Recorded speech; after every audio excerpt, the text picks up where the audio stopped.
ঘড়ির কাঁটায় সময়টা তখন শনিবার রাত 2:30 আর ওমান সাগরের ওপারে মার্কিন সেন্টকম নেটওয়ার্কের ওপর নেমে এলো সমরাস্ত্র ইতিহাসের সবচেয়ে বড় এভিয়েশন বিপর্যয়।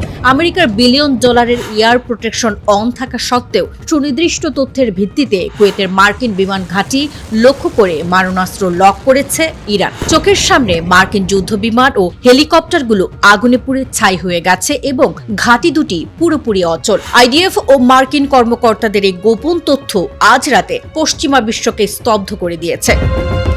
পারস্য উপসাগরের কৌশলগত হরমুজ প্রণালী ও তার সংলগ্ন আকাশসীমায় আজ এক প্রলয়ঙ্করী ও ঐতিহাসিক যুদ্ধের আগুন জ্বলে উঠেছে। ইরানের ইসলামী রেভলিউশনারি গার্ড কর্পস বা আইআরজিসি শনিবার সকালে এক বিস্ফোরক বিবৃতিতে জানিয়েছে, রাত আনুমানিক 1:30 আমেরিকার উস্কানিতে 4টি তেল ট্যাঙ্কার আইআরজিসি নেভির সমস্ত নিষেধাজ্ঞা ও বারবার দেওয়া সতর্ক বার্তাকে বুড়ো আঙ্গুল দেখিয়ে হরমুজ প্রণালী দিয়ে অবৈধভাবে পালিয়ে যাওয়ার চেষ্টা করছিল।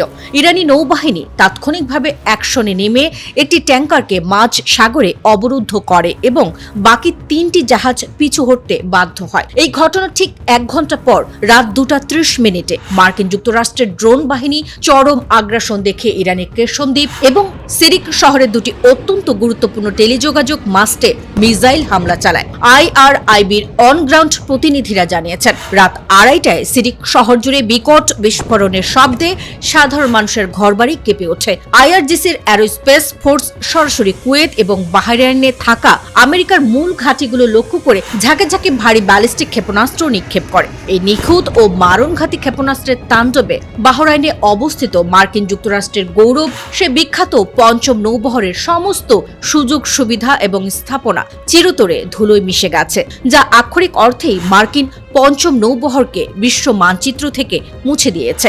একই সাথে কুয়েতে অবস্থিত আমেরিকার আলী আল সালেম বিমান ঘাঁটি সহ দুটি অত্যন্ত গুরুত্বপূর্ণ সামরিক ঘাঁটি এখন সম্পূর্ণ ধ্বংস এবং অচল হয়ে পড়েছে। রণাঙ্গনে গোপন তথ্য বলছে, কুয়েতের এই মার্কিন ঘাঁটিগুলোতে পার্ক করে রাখা আমেরিকার বিলিয়ন ডলারের অত্যাধুনিক যুদ্ধ বিমান ও ফাইটার হেলিকপ্টারগুলো ইরানের ক্ষেপণাস্ত্রের আগুনে পুড়ে ছাই হয়ে গেছে।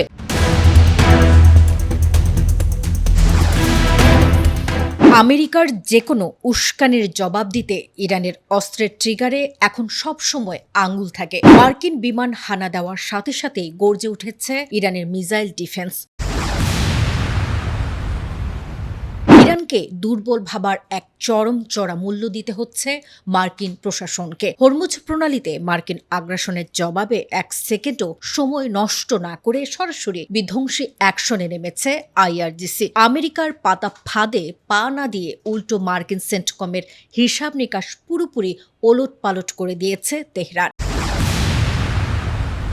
পশ্চিম এশিয়ার ভূ রাজনীতিতে যখন ওয়াশিংটন ও তেহরানের মধ্যে এক ভঙ্গুর সমঝোতার চেষ্টা চলছিল, ঠিক তখনই এক আত্মঘাতী সিদ্ধান্ত নিয়ে বসল মার্কিন সামরিক কমান্ডো সেন্টকম। মার্কিন বাহিনীর দাবি, হরমুজ প্রণালীর দিকে ধেয়ে যাওয়া ইরানের 4টি ওয়ান ওয়ে অ্যাটাক ড্রোন বা আত্মঘাতী ড্রোন মাঝ আকাশেই গুলি করে নামায় তারা।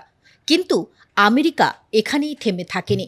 এই ঘটনার জের ধরে তারা ইরানের উপকূলীয় নজরদারি ব্যবস্থা ধ্বংস করতে গরুক এবং কেশন দ্বীপে আকস্মিক বিমান হামলা চালায়। পেন্টাগন ভেবেছিল এই অতর্কিত হামলায় ইরানের আকাশ প্রতিরক্ষা ব্যবস্থা ভেঙে পড়বে, কিন্তু পেন্টাগনের সেই ধারণা ভুল প্রমাণ করে মুহূর্তের মধ্যেই ময়দানে নামে ইরানি বাহিনী। মার্কিন জেট বিমানগুলো নিজেদের ঘাঁটিতে ফেরার আগেই পারস্য উপসাগরের বুক চিরে গর্জে ওঠে ইরানের মিসাইল ডিফেন্স সিস্টেম। নিজস্ব ভূখণ্ড রক্ষা এবং আমেরিকার এই অন্যায্য আগ্রাসনের মোক্ষম জবাব দিতে রণকৌশল বদলে ফেলে তেহরান। হরমুজ প্রণালীর কৌশলগত পয়েন্টগুলোতে অত্যন্ত দ্রুততার সাথে নিজেদের ভারী অস্ত্রশস্ত্র এবং কমান্ডো ইউনিট মোতায়েন করে তারা। আমেরিকার এই হামলাকে এক বিরাট কৌশলগত ভুল হিসেবে প্রমাণ করে পুরো অঞ্চলের সামুদ্রিক ট্রাফিকের নিয়ন্ত্রণ নিজেদের হাতে তুলে নেয় আইআরজিসি। আমেরিকার এই আগ্রাসনের পেছনে কাজ করছিল মার্কিন প্রেসিডেন্ট ডোনাল্ড ট্রাম্পের একটি ভুল আত্মবিশ্বাস। মে মাসে তিনি দাবি করেছিলেন, মার্কিন নিষেধাজ্ঞায় ইরানের সামরিক ক্ষমতা পুরোপুরি পঙ্গু হয়ে গেছে। কিন্তু শুক্রবার এনবিসি নিউজকে দেওয়া এক সাক্ষাৎকারে ট্রাম্প নিজেই নিজের ভুল স্বীকার করতে বাধ্য হন। ট্রাম্প স্পষ্ট জানান, এত কিছুর পরেও ইরানের কাছে এখনও তাদের মোট মিসাইল ও ড্রোনের প্রায় 21-22% অক্ষত অবস্থায় মজুদ রয়েছে।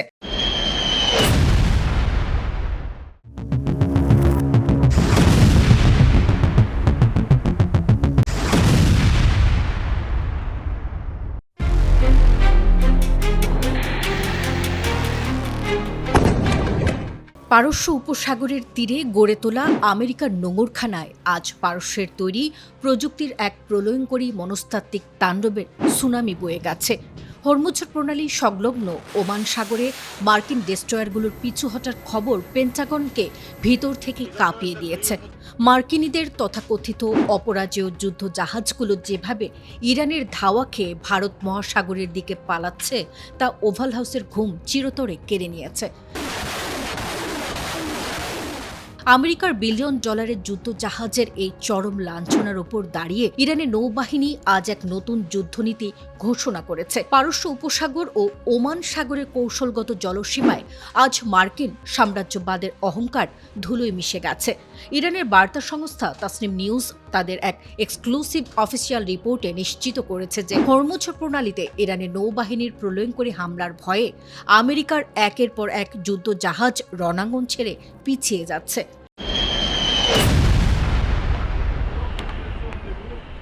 ইরানের নৌবাহিনী সরাসরি এক বিবৃতিতে জানিয়েছে, বাণিজ্যিক জাহাজ ও তেল ট্যাঙ্কার জবরদখলকারী সন্ত্রাসী মার্কিন নৌবাহিনীর বেআইনি আগ্রাসন রুখতে তারা ওমান সাগরের বুকে এক মেগা অপারেশন পরিচালনা করেছে। এই অপারেশনে ইরানের জানবাজ কমব্যাট ক্রুরা মেম্বার মার্কিন রণতরীগুলোকে লক্ষ্য করে তাদের অত্যন্ত বিধ্বংসী ও মারণঘাতী কাদির অ্যান্টিশিপ ক্ষেপণাস্ত্র এবং নতুন তৈরি করা ক্ষিপ্রগতির আত্মঘাতী ড্রোন শহীদ দানার মাধ্যমে শক্তিশালী ওয়ার্নিং শট ফায়ার করে। ইরানের এই ভয়াল ও নিখুঁত কামড় দেখে আমেরিকান যুদ্ধ জাহাজগুলো আর এক মুহূর্তও রণাঙ্গনে টিকে থাকার সাহস পায়নি। ইরানের নৌবাহিনীর অপারেশনস কমান্ডো অ্যান্ড কন্ট্রোল সেন্টারের ট্র্যাকিং অনুযায়ী ক্ষেপণাস্ত্র ও ড্রোনের এই ভয়ানক তাণ্ডবের পর আমেরিকার দুটি অত্যন্ত শক্তিশালী গাইডেড মিসাইল ডেস্ট্রয়ার DDG-103 এবং DDG-87 ওমান সাগর ছেড়ে দ্রুত গতিতে ভারত মহাসাগরের দিকে পালিয়ে গেছে। শুধু এই দুটি ডেস্ট্রয়ারই নয়, ইরানের এই প্রলয়ঙ্করী প্রতিরোধের মুখে ওমান সাগরে দাপট দেখানো জৈনবাদী মার্কিন শক্তির মূল স্তম্ভ অর্থাৎ George W Bush career strike group, মার্কিন নেভাল ফোর্সের মূল কমান্ডো সেন্টার এবং আমেরিকার অত্যন্ত শক্তিশালী উভচর যুদ্ধ জাহাজ USS ট্রিপলি লেজ গুটিয়ে ওমান সাগর ত্যাগ করতে বাধ্য হয়েছে।